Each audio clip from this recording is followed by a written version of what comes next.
행하셔서 이제 찬양하심으로 10월 넷째 주 주일날 예배를 하나님께 올려드리겠습니다.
하나님이여, 주의 의가 또한 지극히 높으시나이다.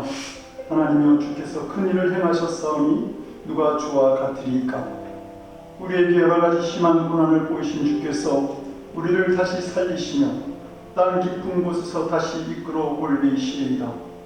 내가 주를 찬양할 때에 나의 입술이 기뻐 외치며 주께서 속량하신 내 영혼이 즐거워하리이다. 아멘. 사도신경으로 신앙 고백합니다.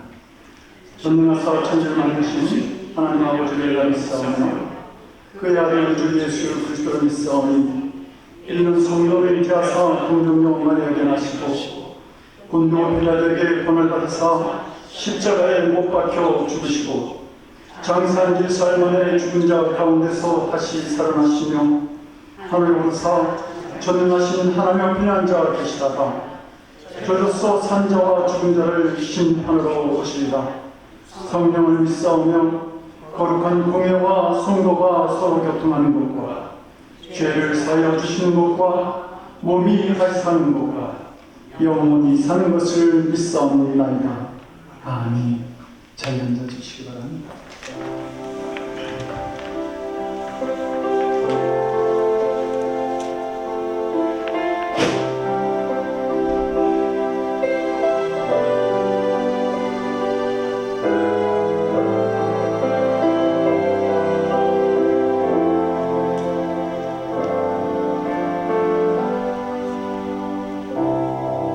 주님 나를 부르시니 두려움 없이 내서 나아가리라. 주님 나를 부르시니 주님 내게 오라시니 주님 보고 계시니 주님 보고 계시니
오늘 우리가 기도할 때 이 모든 일들이 이루어질 줄 믿고 기도하기 원합니다. 의심하지 않고 기도하기 원합니다. 주님, 내가 가는 길이 잘 가는 길인지 잘 모르겠습니다. 그래서 이렇게 읊조리고 있습니다. 주님, 내가 겪고 있는 이 고난이 거친 파도가 주님 반석이 될 줄 주님 말씀하시지만 나는 신뢰하지 못하고 있지는 않습니까? 돌이켜보겠습니다. 주님, 그 거친 파도가 오늘 나는 반석 위에 걷게 하시는 그 은혜를 왜 나는 잊고 삽니까? 주님, 왜 나는 주님을 신뢰하지 못하고 내가 이러려 합니까? 주님, 이 작은 교회에 왜 많은 인원들이 차지 않는 것을 나는 불평하고 있지 않습니까?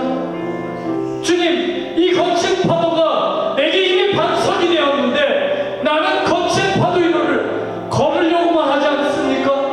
왜 나는 신뢰하지 못합니까? 주님이 내게 행하셨던 일들을 왜 나는 잊고 삽니까? 주님, 이 시간 내가 그 반석 위에 걷기를 소망합니다. 거친 파도가 내 어려운 상황이 아무것도 잡지 못하는 이 빈들에서 나는 무엇을 신뢰하고 합니까? 주님, 주님의 손을 의지합니다. 주님이 내게 함께 하실 것을 의지합니다. 해결되지 않은 그 일, 주님 반드시 이루실 줄 믿습니다. 내가 잘 모른다고 주님의 힘이 필요하다고 이야기할 때 주님 영광 받으십시오. 주님을 높이고 있지 않습니까? 내 힘으로 하지 않습니까? 주님, 잘 모르겠습니다. 주님 도와주세요. 주님 잘 모르겠습니다. 주님 도와주세요. 그때 주님 홀로 영광 받으시고 존귀 받으시고 홀로 이 땅 가운데 유일하신 주님을 우리가 높입니다. 오늘도 예배 가운데 주님을 높이고 나아갈 때 주님 함께 하십시오. 우리 이렇게 기도하며 나가겠습니다. 주님, 이 고난이 어째서 왔는지 어떻게 겪어야 하는지 주님 잘 모르겠어요. 주님 도와주세요. 주님 손만 의지합니다. 주님이 도와주시지 않으면 해결할 수가 없습니다. 주님 지켜주세요. 주님 보호해주세요. 제가 손 내밀 때 주님 내 손 잡아주시고 그곳에 안수하셔서 성령의 능력으로 치유하시고 이끌어주세요. 내 눈물 닦아주시고 내 어려움 해결해주시고 다시 한번 주님을 높이며 나아가는 제 삶 속에서 하늘의 영광을 바라볼 수 있도록 도와주세요. 이곳에 하나님의 붕이 일어나게 하시고 심령마다 하나님의 은혜로 채워주시옵소서. 고민하지 않게 하시며 믿고 신뢰하고 의지하는 우리 성도들이 되게 주님 도와주십시오.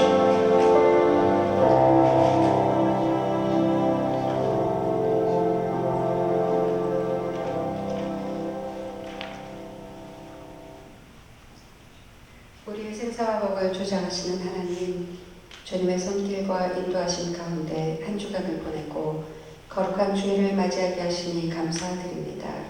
언제나 주께서 동행하실 것만 주님의 존재를 인식하지 못하고 내 생각과 판단에 의지하여 살아온 시간들은 아니었는지 돌아봅니다. 우리의 주인 되시는 주님의 생각이 나의 생각보다 깊고 넓고 높음을 고백합니다. 순종의 믿음을 고백하는 주의 자녀들 되게 하옵소서. 저희들이 살고 있는 세상에 우크라이나 전쟁으로 신음하는 백성들이 늘어가는데 다시 이스라엘과 팔레스타인 간의 전쟁으로 긴장과 불안의 소식들이 들려옵니다.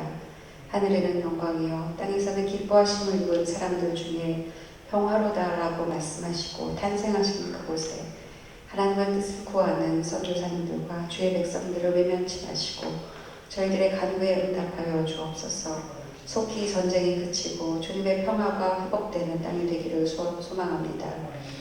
저희들이 선교하는 곳곳마다 전쟁으로 정치적인 이유로 점점 선교의 어려움을 겪고 있습니다.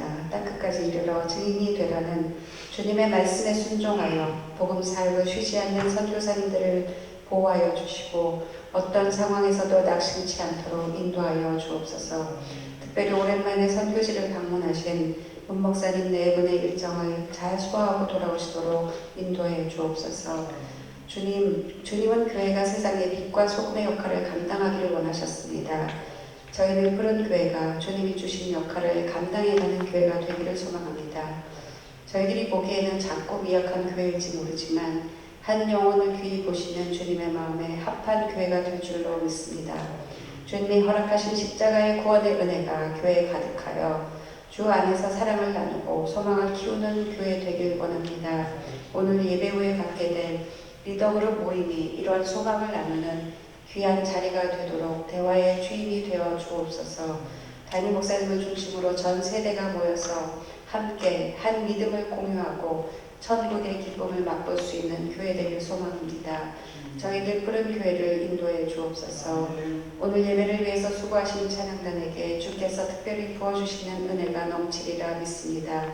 예배 시간에 임하는 성령의 임재를 함께 나누게 하시고 여러모로 봉사하시는 성도님들께 큰 기쁨으로 채워 주옵소서. 한 주간 교회를 생각하고 기도하며 말씀을 준비하신 목사님께 성령의 은혜를 더하시어 말씀을 선포하실 때 주께서 생각과 입술을 주장하셔서 오직 주의 말씀만이 증거되게 하시고 성령님의 임재를 경험하는 귀한 예배 시간 되게 하옵소서. 특별히 휴가를 다녀오시게 될 때 동행하시고 이 시간 이들 푸른 교회에서 말씀을 증거하시게 될 목사님들께도 주께서 함께 하시어 은혜 가득한 예배로 채워 주옵소서.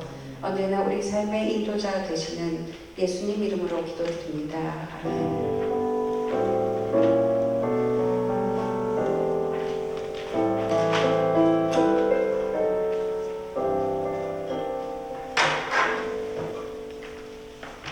오늘 우리에게 주신 하나님 말씀 보도록 하겠습니다.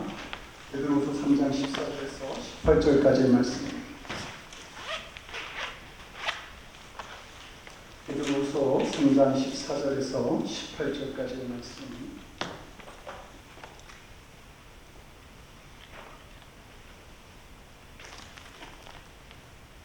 말씀을 나눠서 교독하고 18절은 함께 읽도록 하겠습니다. 3장 14절에서 18절까지 말씀. 제가 먼저 14절 말씀을 그대로 봉독합니다. 그러므로 사랑하는 자들아 너희가 이것을 바라보나니 주 앞에서 점도 없고 흠도 없이 평강 가운데서 나타나기를 힘쓰라. 또 우리 주의 오래 참으심이 구원이 될 줄로 여기라. 우리가 사랑하는 형제 바울도 그 받은 지혜대로 너희에게 이같이 썼고 또 그 모든 편지에도 이런 일에 관하여 말하였을 때 그 중에 알기 어려운 것이 더러 있으니 무식한 자들과 굳세지 못한 자들이 다른 성경과 같이 그것도 억지로 풀다가 스스로 멸망에 이르느니라. 그러므로 사랑하는 자들아 너희가 이것을 미리 알았은즉 무법한 자들의 유혹에 이르려 너희가 굳센 못에서 떨어질 있습니다. 오직 우리 주 곧 구주 되신 그리스도의 은혜와 그를 안기시기위해서 자라라. 영광의 지혜와 영원한 날까지 그에게 있을지어다. 기도하시겠습니다. 하나님, 이 땅에 많은 소식들이 들려오지만 그러나 우리에게 참된 기쁨과 평안을 주는 것은 우리 주님의 말씀인 줄 믿습니다. 오늘도 그 주님의 말씀을 듣고자 합니다. 듣고 우리가 살아가야 할 삶의 방향을 분명히 정하고 그리고 그 말씀 안에서 얻는 위로와 평강을 누리도록 도와주시옵소서. 감사드리옵고 예수님 이름으로 기도드립니다. 아멘. 아주 지긋한 유명한 사진작가가 있었습니다. 이분은 오랜 동안 작품 활동을 하면서 많은 작품을 내놓았고 그런 사진작가에게 어느 날 한 기자가 찾아가서 묻습니다. 선생님, 당신은 오랜 시간 동안 사진작가로서 그렇게 크게 활약을 했는데 그 작품 가운데 제일 마음에 드는 작품이 무엇입니까? 그러자 이 사진작가가 조금도 지체하지 않고 내일 아침에 찍을 사진입니다. 이렇게 대답을 합니다. 우리에게도 그런 대답이 있었으면 좋겠습니다. 가장 아름답고 강한 나의 믿음은 내일 보여줄 믿음입니다. 현재 최선을 다하지 말라는 말이 아니라 성장하고 자라나고 나아지는 믿음이 우리에게 있어져야 한다는 말입니다. 성도 여러분, 만약에 여러분들에게 예수님의 12제자 중에 가장 닮고 싶은 제자가 누구입니까? 라고 물으면 아마 많은 분들이 베드로라고 그렇게 대답할 것입니다. 제자들 가운데 베드로가 가장 잘 알려진 인물이기도 하고 또 신앙적으로 뛰어난 사람이라고 생각하기 때문입니다. 그리고 예수님도 이 베드로를 12제자의 중에 수제자로 삼으셨으니까 아마 많은 사람들이 이 베드로가 우리가 흠모할 만한 어떤 성품이나 인격 또 지식을 가진 사람이라고 그렇게 생각할 수 있을 것입니다. 그런데 우리가 성경을 자세히 읽다 보면 베드로가 얼마나 부족한 사람이었는가를 잘 알게 됩니다. 베드로는 아주 급한 성격을 가지고 있었습니다.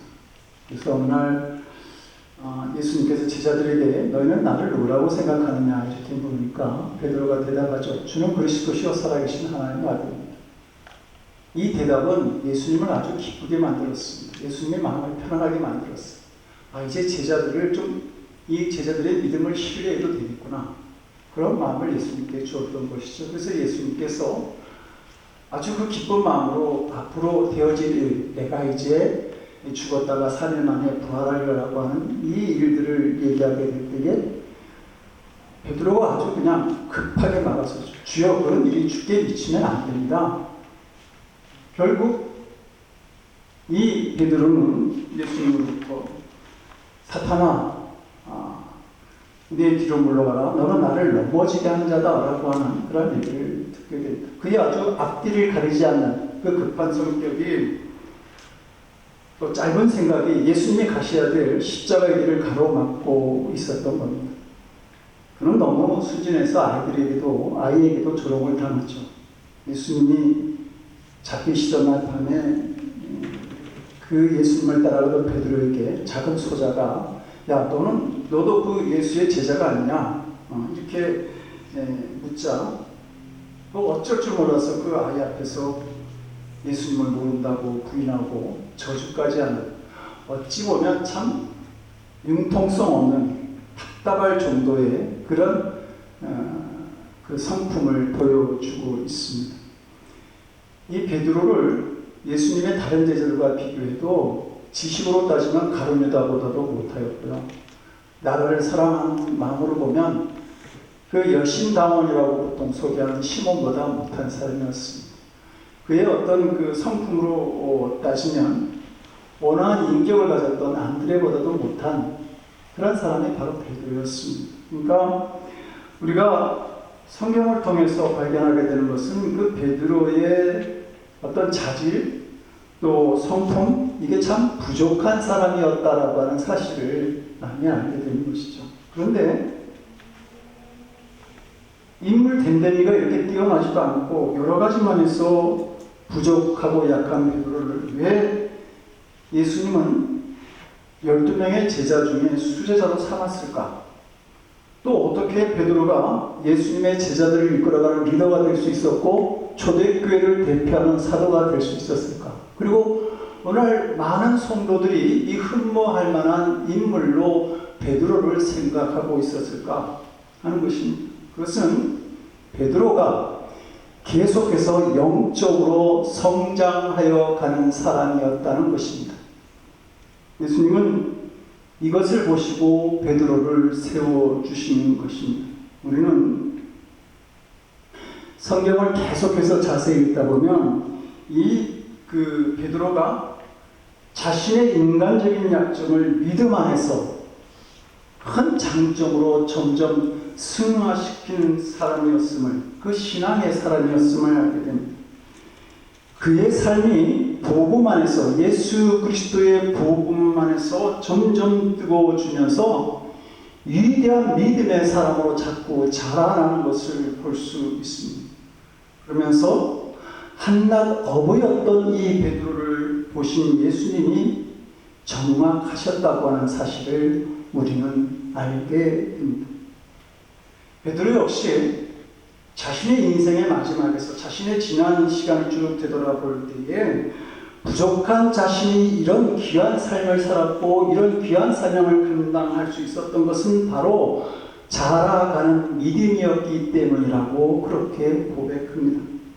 그래서 그는 본문 18절에서 오직 우리 주 곧 구주 예수 그리스도의 은혜와 저를 아는 지식에서 자라가라라고 말합니다. 그러면 베드로를 이렇게 자라게 했던, 그 베드로 자신을 자라게 했던 믿음은 무엇이었을까요? 첫째로 그는 두 가지를 말하고 있는데, 첫째는 예수 그리스도의 은혜입니다. 은혜 안에서 자라간 사람이었습니다. 누가복음 22장을 보게 되면 예수님과 제자들이 마지막 만찬을 하시는 장면이 나옵니다. 그때 예수님께서 베드로에게 야, 사탄이 밀가루로 타려고 너를 유혹하고 있다. 너 좀 조심해야 돼. 이렇게 이야기를 하니까 베드로가 자신만만하게 대답하죠. 주여, 내가 주와 함께 목에도 죽는데도 같이 가겠습니다. 이렇게 대답합니다. 그런데 결과는 예수님의 경고대로 그가 예수님을 모른다고 3번씩이나 부인하는 일이 일어나죠. 베드로가 예수님을 부인하는, 저주하는 그때에 그 베드로의 눈과 가야바의 법정에 서 계시던 예수님의 눈과 마주치게 됩니다. 이때 베드로를 바라보시는 예수님의 눈빛을 헬라 원문은 엠블레포라고 하는데, 이것은 이 눈빛은 상대방에 대한 관심과 애정을 가지고 바라보시는 눈빛을 말합니다. 그러니까 베드로가 예수님을 모른다고 부인하고 저주하는 순간 그 베드로를 바라보시던 예수님의 눈빛이 너 왜 분노하시면서 너 왜 내가 말을 했는데 내 말을 안 듣는 거야? 뭐 이러면서 책망하시고 문제를 제기하시는 그러한 눈빛으로 바라보신 것이 아니라 베드로의 허물을 덮으시는 사랑과 연민의 눈빛으로 베드로를 바라보셨던 것입니다.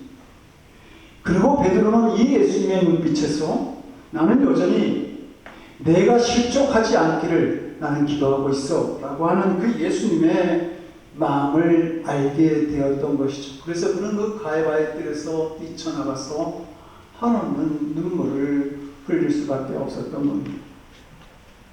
그 베드로는 부활하신 예수님을 만나지만 갈릴리로 도망합니다. 자신의 연약한 믿음으로 인해서 예수님을 부인했던, 저주했던 그 일이 생각나면서 그 부활하신 예수님을 만나기가 부끄러웠던 것이죠. 그런데 예수님은 자신을 부인했던, 저주했던, 갈릴리로 도망했던 그 베드로를 따라서 갈릴리 바다로 가십니다. 그리고는 묻지 않습니까? 내가 나를 사랑하는. 그리고 베드로로 하여금 그 사랑한다라고 하는 믿음의 고백을 하게 하면서 베드로의 마음 속에 있던 나는 예수님을 부인했던 자야, 저주했던 자야라고 하는 그 마음의 상처를 치유하시고 그리고 이 베드로에게 사명을 맡기시는 것을 볼 수 있습니다. 베드로는 이렇게 예수님의 그 충고에도 불구하고 말대꾸나 무시하고 결국 그러다가 모른다고 부인하고 저주까지 한 자신을 한결같은 사랑과 긍휼의 눈빛으로 바라보셨던 그 예수님, 그리고 부족한 믿음을 보여주었음에도 불구하고 여전히 신뢰하시면서 사랑을 고백하게 하시고 사명을 맡기셨던 이 예수님의 은혜를 베드로는 잊을 수 없었던 것입니다. 그 베드로의 일대기를 기록한 것을 보면 베드로는 누구보다도 눈물을 많이 흘린 사람이었다 이렇게 말합니다. 그는 사람들 앞에서 자신의 삶을 간증하고 설교를 할 때마다 그렇게 눈물을 흘렸다고 합니다. 그때 베드로가 흘렸던 눈물은 바로 예수 그리스도의 은혜와 사랑을 기억하면서 생각하면서 흘린 눈물들이었던 것이죠. 이렇게 예수님의 은혜를 발견하면서 그 흘린 눈물들을 통해서 베드로의 믿음은 점점 자라가고 있었던 것입니다. 베드로는 어떤 위기가 올지라도 자신을 사랑의 눈빛으로 바라보셨던 그 예수님, 그리고 갈릴리 바다로 찾아오셨던 그 예수님의 은혜를 기억하면서 언제나 성장하는, 자라나는 그 은혜 안에서 그 믿음의 길을 갈 수 있었던 것입니다. 또한 베드로는 예수 그리스도를 아는 지식에서 자라났던 사람입니다. 예수님이 십자가에 달려 돌아가시기 전 그 마지막 날을 앞두고 제자들과 함께 만찬을 하시니 제자들의 발을 씻기시게 됩니다. 그때 베드로는 여기서 두 가지 교훈을 배웁니다. 하나는 온 몸을 씻는 진리, 또 하나는 발을 씻는 진리입니다. 예수님께서 제자들의 발을 이제 씻겨주신다고 하니까 베드로는 절대로 이 일이 일어나서는 안 된다고, 감당하기 어렵다고 이렇게 떼를 쓰죠. 발을 씻는 것은 당시 집안의 종들이 하던 일이었기 때문입니다. 그래서 예수님께서 말씀하시죠. 내가 너의 발을 씻지 않으면 너와 나는 상관이 없는 관계가 돼. 그러자 그 베드로는 다시 그러면 내 손과 머리까지 다 씻어 주십시오. 그렇게 또 때를 씁니다. 그러니까 예수님께서 이렇게 말씀하세요. 이미 목격한 자는 발밖에 씻을 필요가 없느니라. 온몸이 깨끗하니라. 여러분, 이미 목욕한 자는 목욕할 필요가 없다. 이 말은 무슨 의미를 가진 겁니까? 그것은 이 목욕은 세례를 의미하는 동시에 구원을 의미합니다. 예수님은 지금 너희가 세례를 통해서 구원받는 자가 되었느냐? 그렇다고 한다면 다시 세례를 받을 필요가 없다. 한 번 구원받은 성도는 다시 구원받을 필요가 없다. 지금 이 이야기를 하시는 것입니다. 예수 그리스도께서 허락하신 그 구원, 그것은 다른 어떤 것으로도 대신할 수 없는 구원이기 때문에 다른 어떤 교리나 종교로 다시 구원받을 필요가 없다라고 하는 것이죠. 그러면 성도 여러분 어떻습니까? 우리가 이미 목욕을 다 했고 예수 그리스도를 통해서 우리가 구원을 받았으니 이제는 다른 어떤 믿음의 행위를 하지 않아도 되는 거냐? 이렇게 질문할 수 있을 것입니다. 근데 성도 여러분, 우리는 계속해서 발을 씻는 그 믿음은 계속해서 가져야 합니다. 베드로는 온몸이 다 씻어졌습니다. 예수 그리스도의 복음 안에서 그 온전한 구원을 받게 되었습니다. 그런데 이 베드로가 발을 씻지 않겠다고 하자 예수님께서 발을 씻지 않으면 너와 나는 상관이 없어. 이렇게 얘기하시죠. 발을 씻는다라고 하는 말은 회개의 생활을 말합니다. 지금 예수님은 베드로에게 너는 앞으로도 계속해서 회개의 삶을 살아가야 돼. 그 이야기를 하고 계시는 것입니다. 예수님 당시 이스라엘 백성들이 사는 지역은 건조하고 메마른 사막 지역이기 때문에 샌들을 신고 다니던 그들의 그 발은 금방 먼지에 절어서 시커멓게 때가 있게 되었습니다. 그래서 남의 집을 방문할 때는 반드시 발을 씻어야 했습니다. 발을 씻지 않고는 그 집 주인을 만날 수가 없었던 것이죠. 제사장들도 성소에서 예배를 드릴 때마다 발을 씻어야 했습니다. 제사를 드리려는 그 제사장들의 발이 항상 더러워졌기 때문입니다. 우리가 이 세상을 살아가다 보면 수많은 죄의 덩어리들이 우리의 발에 들러붙을 때가 있습니다. 우리가 가는 믿음의 길을 가로막을 때가 있는 것이죠.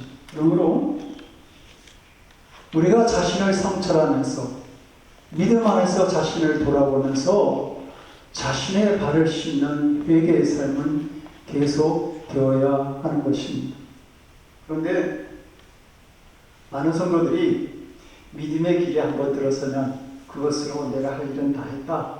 하나님 앞에서 내가 해야 할 신앙의 본분은 다 했다고 그렇게 생각하고 더 이상 신앙의 성장을 위한 수고나 노력을 하지 않는 것을 볼 때가 있습니다. 그래서 분명히 주님의 보혈로 구원받은 성도는 되었는데 더 이상 성장하지 못하는 그냥 그 자리에서 맴도는 그러한 신앙적 삶을 살아가는 것을 볼 때가 있는 것입니다. 그러다 보니까 예수님을 만났던 그 첫사랑까지 다 까먹고 세상에서 방황하면서 힘들게 살아갑니다. 그리고 어느새 예수님께서 말씀하신 것처럼 발을 씻기지 않으면 나와 상관이 없다고 하는 이 말씀과 같이 예수님과 상관이 없는 그냥 경건의 모형만 있는 그런 성도의 모습이 되기로 하는 것입니다. 우리가 이 시간 분명히 알아야 할 것이 있습니다. 발은 계속해서 씻어야 한다는 것이죠.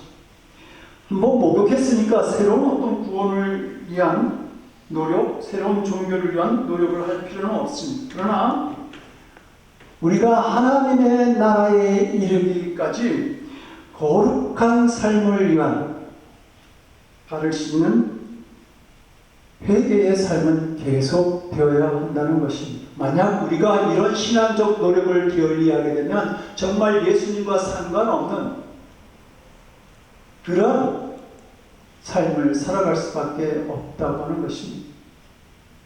베드로는 목욕을 했지만 발은 계속 씻어야 한다라고 하는 이 말씀을 마음속에 새기고 그는 살아갔습니다. 부활하신 예수님께서 갈릴리로 찾아가 이 베드로에게 사도의 직분을 맡기셨을 때에 베드로는 내가 지금 이런 상황 속에서는 이런 신앙 상태로는 내가 양을 치는 사도의 직분을 감당할 수 없다라고 생각합니다. 그리고 그는 이 큰 사명을 감당하기 위해서 자신이 계속해야 할 일은 자신을 돌아보고 발을 씻는 그 회개의 삶을 계속해야 한다는 사실을 알고 있었습니다. 그리고 그는 계속 자신을 성찰하고 회개하는 삶을 살아가면서 자신의 신앙이 자라나기 위한 노력을 쉬지 아니하였던 것입니다. 우리가 베드로의 신앙이 자라났다라고 하는 것을 극적으로 알 수 있는 말씀이 있는데 바로 오늘 본문 15절에 나오는 말씀입니다. 우리 사랑하는 형제 바울이라고 하는 이 베드로의 고백입니다. 우리의 사랑하는 형제 바울? 이 말은 베드로가 하기가 참 어려운 말이었습니다. 갈라디아서 2장을 보게 되면 이 베드로가 이 사도 바울에게 공개적으로 큰 망신을 당하는 장면이 나옵니다. 사도 바울과 바나바가 안디옥에서 전도를 하게 되는데 많은 이방인들이 예수님을 믿게 됩니다. 그 소식을 들은 그 예루살렘 교회는 베드로 일행을 보내서 그 부흥의 현장을 조사하게 했습니다. 베드로가 안디옥에 와 보니까 정말 성령의 역사로 이 이방인들이 분명하게 구원받은 그런 일들이 일어난 것과 넘치는 은혜를 이 베드로와 그 일행이 목격하게 됩니다. 그래서 일부 유대 기독교인들이 주장하는 그 율법의 규정을 무시하고 그 이방인 성도들과 함께 즐겁게 식사를 하게 되죠. 그런데 그때 마침 이 율법을 까다롭게 그 지킬 것을 주장하는 유대 기독교인들이 그 식사하는 자리에 나타나게 된 순간 이 베드로가 태도를 갑자기 바꾸어서 그 식사하는 자리에서 슬그머니 일어납니다. 이 베드로의 그 생각은 그 유대 기독교인들이 할례받지 못한 이방인들과 식사하는 것에 대해서 비난하는 것이 좀 두려운 마음도 들었고, 또 한편으로는 지금 이 복음의 역사가 은혜롭게 일어나는 이 안디옥 교회에 이 기독교인들끼리 그 사이에서 벌어지는 어떤 논쟁, 그런 것을 베드로는 피하고 싶었던 것입니다. 그런데 베드로가 그 식사하는 자리에서 슬그머니 일어나니까 다른 유대 기독교인들이 베드로를 따라서 함께 슬그머니 그 식사 자리에서 일어나는 겁니다. 그러니까 그 식사 자리가 얼마나 어수선해졌겠습니까? 그리고 같이 식사하던 그 이방인 그리스도인들의 마음에 얼마나 또 큰 상처가 되었겠습니까? 그러니까 이것을 본 바울이 화를 참지 못하고 그냥 그 자리에서 공개적으로 베드로를 그냥 큰 소리로 책망하는 일이 일어난 겁니다. 여러분 어땠을까요? 베드로가 이 사람들 많은 자리에서 공개적으로 책망을 받게 되었을 때 아마 이것을 베드로가 그대로 받아들이기 힘들었을 것입니다. 왜냐하면 당시 베드로는 사도 중에 사도였고 하루에도 한 번의 설교로 3,000명 내지 5,000명까지 전도하는 오순절날의 위대한 설교자였습니다. 그리고 바울보다 더 높은 사도의 배분을 베드로는 가지고 있었습니다. 무엇보다 지금 이 베드로가 여기에 이 안디옥 교회에 있는 것은 예루살렘 교회를 대표해서 온 그 시대의 최고의 사도였다는 사실입니다. 그런데 만약에 베드로가 이 예수님께서 말씀하신 발을 씻는 교훈을 가지고 있지 않았다고 한다면 그는 자신을 책망하는 그 바울의 책망, 그 위기에서 넘어졌을 것입니다. 베드로는 진리와 사명의 문제를 떠나서 자신의 사도적 지위를 이용해서 바울에게 인간적인 안가품을 할 수도 있었습니다. 그런 지위에 베드로는 그 당시에 있었던 것이죠.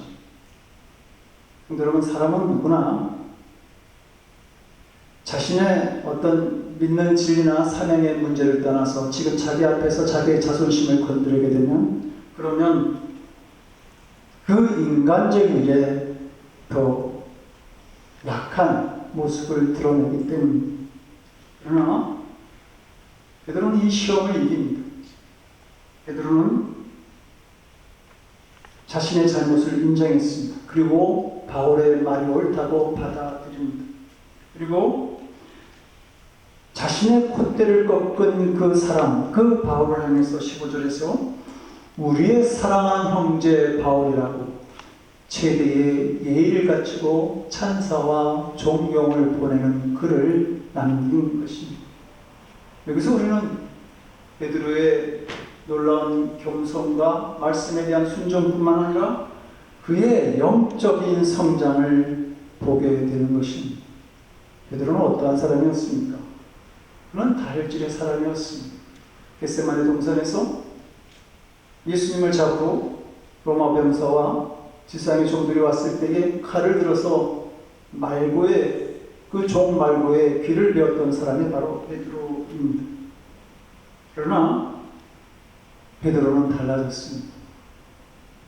제자들의 발을 씻기시던 그 예수님의 성품이 베드로 안에서 이루어진 것입니다. 예수님의 은혜가 이 베드로 안에서 베드로의 삶 속에서 아름답게 표현하고 있었던 것이죠. 이것이 바로 베드로의 위대함인 것입니다. 오늘날에도 우리 주님께서는 주님의 일을 감당할 제자들을 찾고 계십니다. 그런데 주님께서 찾고 계시는 제자들은 얼마나 능력이 있는 자인가, 또 얼마나 훌륭한 일을 했는가, 그것을 보시는 것이 아니라 여전히 성장하고 있는가를 보신다고 하는 겁니다. 우리가 이 늘 푸른 교회가 적은 무리가 모여서 이 시대에 주님의 사명을 감당해야 될 그 목표를 바라보면서 때로는 절망할지 모르지만, 그러나 우리가 여전히 자라나고 있다고 한다면 우리는 주님께서 보시는 큰 비전과 목적을 발견할 수 있습니다. 그리고 그 일들을 감당할 수 있습니다. 결코 아파하거나 두려워할 필요는 없습니다. 돌아봐야 할 것은 내가 여전히 성장하고 있는가, 자라나고 있는가라고 하는 문제입니다. 언제까지 자라나야 합니까? 우리의 생명이 다할 때까지, 끝날 때까지입니다. 우리가 이 땅에 있는 시간은 가장 멋진 모습으로 주님 앞에 서기 위해 준비하는 시간이기 때문입니다. 어디까지 자라나야 합니까? 천국에 이르기까지 자라야 합니다. 우리의 삶을 거름임과 나그네와 같다라고 얘기했던 이 베드로는 14절에서 말합니다. 그러므로 사랑하는 자들아, 너희가 이것을 바라보노니 주 앞에서 전도 없고 흠도 없이 평강 가운데서 나타나기를 힘쓰라. 이것이라고 하는 것은 천국을 말합니다. 그 나라에 이를 때에 주님 앞에서 죄와 흠 없는 자로 평강 가운데 서도록 노력하고 자라나라고 권면하는 것이죠. 베드로가 이 땅에서 우리에게 가장 마지막으로 남긴 말씀이 18절 말씀이고, 그 18절 말씀의 끝은 이렇게 맺어지고 있습니다. 영광이 이제와 영원한 날까지 저에게 있을지어다. 영원한 날까지. 그 베드로는 주님과 함께하는 영원한 날을 생각하고 있었습니다. 베드로는 결국 천국을 보는 눈이 뜨기까지 자라난 것입니다. 그의 눈길이 하나님의 영원한 나라에 다가가 있었습니다. 그러면 성도 여러분, 모든 것이 달라지죠. 겸손과 은혜의 사람이 될 수 있습니다. 베드로가 그렇게 될 수 있었던 것은 그의 눈길이 하나님의 나라에 항상 머물러 있었기 때문입니다. 곧 하나님의 나라에 살게 된다라고 하는 이 믿음은 우리에게 주어진 고난을 이기게 합니다. 그리고 우리에게 주어진 사명을 감당할 수 있는 성숙한 믿음을 가지게 하는 겁니다. 여러분, 살아있는 것은 성장하게 됩니다. 내 믿음이 주님의 은혜와 회개하는 삶으로 인해 계속 살아있다고 한다면 내 믿음은 성장하고 자라날 것입니다. 그런데 믿음이 무럭무럭 자라나는 그런 그리스도인이 있는가 하면 믿음이 전혀 성장하지 않는 그리스도인이 있습니다. 믿음의 성장을 위해서 노력하는 그리스도인이 있는가 하면 전혀 성장이나 성숙에 대해서 무관심한 그리스도인들도 있죠. 그런데 베드로가 우리에게 마지막으로 남기는 말은 자라나라고 하는 겁니다. 계속해서 성장하라고 하는 것입니다. 우리가 자라나는 믿음이 되어서 새로운 비전과 꿈을 꿀 수 있는 늘 푸른 교회와 사랑하는 성도들이 될 수 있기를 주님의 이름으로 축원드립니다. 기도하시겠습니다. 우리의 성숙한 믿음을 보기 원하시는 하나님, 우리가 주님의 놀라운 은혜와 회개하는 삶을 통해서 자라나는 믿음이 될 수 있도록 주님 우리를 도와주시옵소서. 겨자씨와 같이 작은 믿음일지는 모르지만 곧 수많은 영혼이 힘을 얻는 역사를 이루는 저희 교회와 저희들이 삶이 될 수 있도록 주님 은총을 베풀어 주시옵소서. 믿음의 주요 우리를 온전케 하시는 우리 주 예수 그리스도를 받들어 간절히 기도드려옵나이다. 아멘. 다 같이 찬송 278장 찬송하시고 마지막 사절을 일어나서 찬양합니다.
좋으신 하나님, 우리가 주님을 사모하는 마음으로 이 전전에 나와 예배를 드리고 그리고 주님 앞에 귀한 예물을 드립니다. 하나님, 더 귀한 것으로 드려야 하지만 우리는 부족하여 아버지 하나님 온전한 헌신을 드리지 못할 때가 많이 있습니다.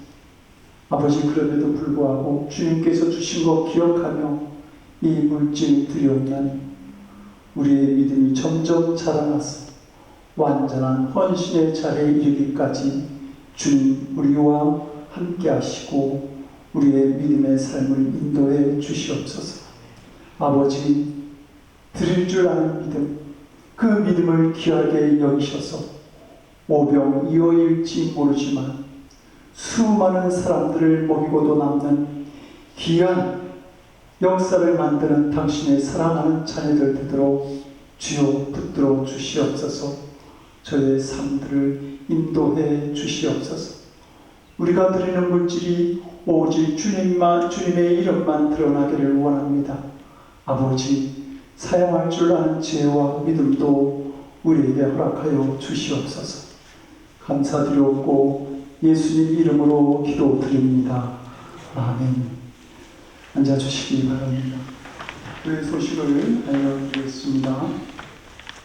점심 식사 후에 리더그룹 모임이 있겠습니다. 그리고 저는 다음 주와 그 다음 주 2주 휴가를 한국으로 떠나겠습니다.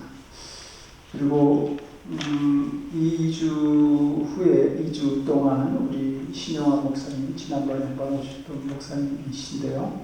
신영환 목사님과 윤철 목사님 오셔서 말씀을 전해주시겠습니다. 위해서 기도해 주시고요. 그리고 이 예배를 위해서 주보를 만드시고 이제 많은 수고를 김범식 권사님께서 해주실 텐데요. 꼭 특별한 간구가 있으면 김범식 권사님께 연락해 주시면 같이 광고를 해서 나누도록 하겠습니다. 저희가 한국을 다녀오게 될 텐데 무사히 잘 좋은 시간 보내고 올 수 있도록 그렇게 기도해 주시기 바랍니다. 한강고 없으시면 주기도문 찬양하고 축도로 예배 마치겠습니다.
이제는 자신을 들여 온전한 구원을 완성하신 우리 주 예수 그리스도의 크신 은혜와 독생자를 희생제물로 삼으시기까지 우리를 사랑하시는 아버지 하나님의 극진하신 사랑하심과 제약된 세상에서도 회개의 열매를 맺으며 살아가게 하시는 성령님의 감화감동, 우리 안에 교통하시고 역사하시는 놀라우신 은총이 날마다 자라나고 성숙해지는 믿음으로 주어진 우리의 사명을 감당하기를 원하는 거룩한 성도들 머리 위에 저들의 삶과 가정과 일터와 드리는 기도니 땅끝에서 복음의 씨앗을 심는 사랑하는 선교사님들 위해 지금부터 영원토록 함께 하옵시기를 간절히 축원드리옵나이다.